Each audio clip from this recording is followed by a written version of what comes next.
पूरा देश जानता है, पूरा समाज जानता है कि जननायक उसको बोला जाता है जो जनता की सेवा करता है, जनता के बीच में रहता है और जनता की बात को उठाता है। कर्पूरी ठाकुर जी निश्चित तौर से जननायक थे, जनसेवक थे, एक गरीब परिवार से आगे बढ़े थे और अत्याचार अन्याय के खिलाफ हमेशा लड़े हैं और जनता को न्याय दिलाए हैं। आज के दिन में वही व्यक्ति जननायक कहलाएगा जो आम आदमी की बात उठाएगा, देश के हित की बात करेगा और जनता को उससे पूरी तरीके से वो उसका जनता का सहयोग करेगा। तो आज जो मोदी जी बोल रहे हैं वो तो आज पूरी तरीके से कॉरपोरेट का काम कर रहे हैं। वो तो अडानी अंबानी के लिए काम करते हैं। सारा काम गरीबों का शोषण हो रहा है, गरीबों को प्रताड़ित किया जा रहा है, आउटसोर्सिंग ला दिए। पहले तो लोग नौकरी करते थे, गरीब आदमी परमानेंट होता था, तो आउटसोर्सिंग है। 12-12 घंटे काम कराया जा रहा। हमारी सरकार में 8 घंटे था गरीब आदमी को काम करने का, श्रम विभाग ने 8 घंटा काम होता था। आज इन्होंने नियम बदला, कॉर्पोरेट अपने बड़े व्यापारियों के दबाव में अब मोदी जी ने 12 घंटा काम करने का नियम लगा दिया है। गरीब आदमी शोषित हो रहा है, गरीब आदमी परेशान हो रहा है। उसी शोषण के खिलाफ आज जो बोल रहा है, जो लड़ रहा है, वो जननायक है, जनता की आवाज है।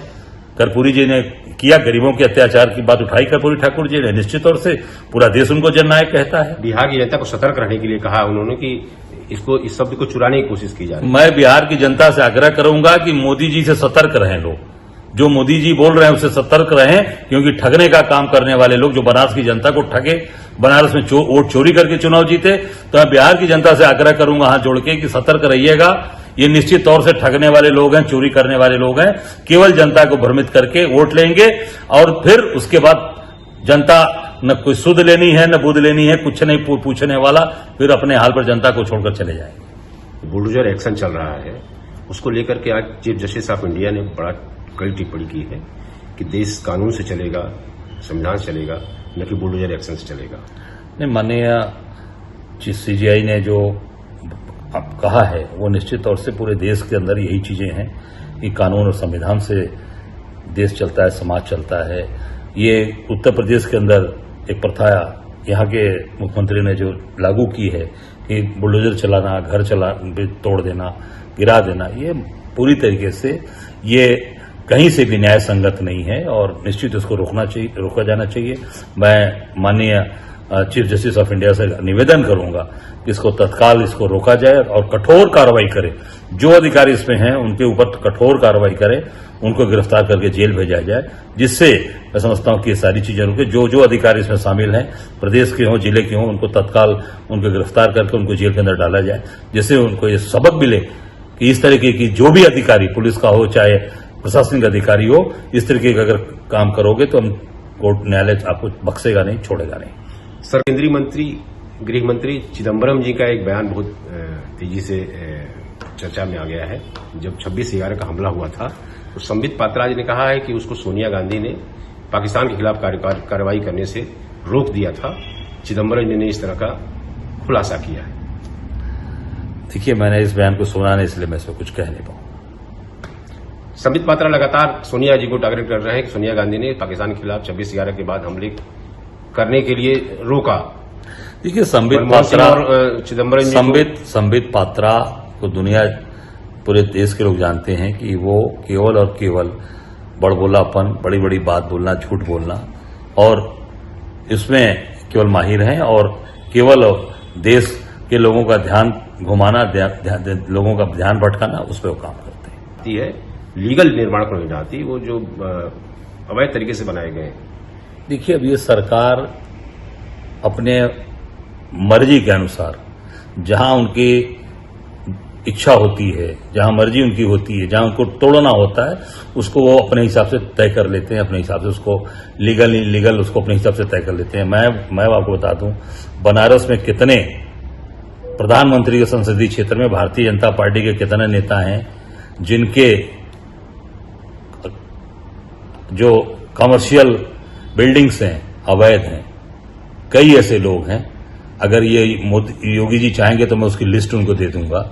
बनारस के अंदर जो इनके मंत्री हैं, इनके मेयर रहे हैं, तमाम भाजपा के बड़े बड़े नेता हैं जिनके कमर्शियल बिल्डिंग्स इलीगल हैं, तमाम तरीके से वो सड़कों पर बने हैं।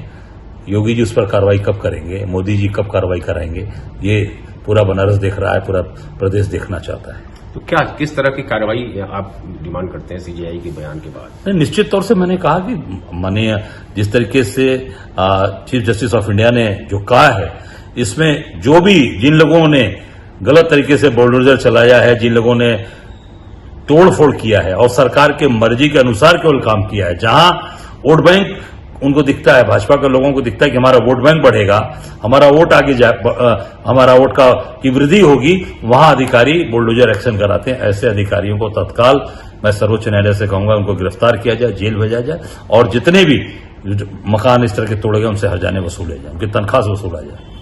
अध्यक्ष जी, शाहिद के परिवार का मकान टूट गया, उसके बाद भी विवाद कायम है।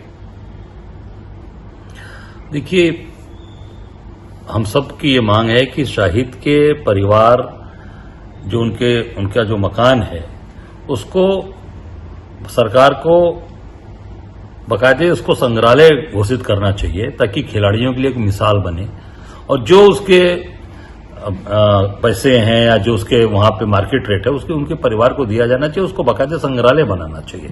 तोड़ने से बेहतर होता है कि उसको सरकार संग्रहालय बना दे और उससे एक हमारे बनारस के लोग, खासकर देश के लोग सीख लें कि एक साधारण गरीब परिवार का व्यक्ति कैसे हॉकी में मुकाम हासिल किया और कैसे बनारस का नाम और देश का नाम आगे बढ़ाया।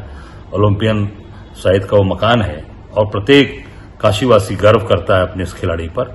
निश्चित तौर से सरकार पे उसको मजबूत पहल करनी चाहिए और उसको सरकार को अपने संग्रहालय के रूप में उसको बनाया और परिवार को जो मुआवजा है उसको देना चाहिए। मुआवजा दे दिया गया है, उनकी पत्नी ने स्वीकार किया है, जबकि आपस में ही तनाव शुरू हो गया उनके परिवार में।